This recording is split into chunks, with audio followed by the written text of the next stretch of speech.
મગધના શક્તિશાળી રાજા બૃહદ્રથ નિઃસંતાન હતા. તેમની 2 રાણીઓ હતી, પણ કોઈ વારસદાર નહોતા. એક દિવસ એક ઋષિ ચંદનની કેરી લઈને આવ્યા અને કહ્યું, આ કેરી ખાઓ, તમને એક પુત્ર થશે. બંને રાણીઓએ કેરીને 2 ભાગમાં વહેંચી દીધી.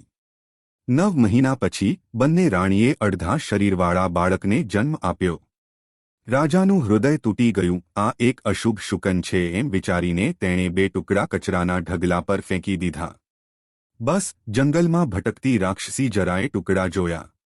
ભૂખ્યા હોવાથી તેણીએ તેમને ખાવા માટે ઉપાડ્યા, પરંતુ અચાનક ખ્યાલ આવ્યો કે તેઓ જીવંત છે. દયાથી તેણી 2 ટુકડાઓ જોડ્યા. ચમત્કાર! બાળક એક સંપૂર્ણ માનવ બાળક બન્યું, શક્તિશાળી, મજબૂત.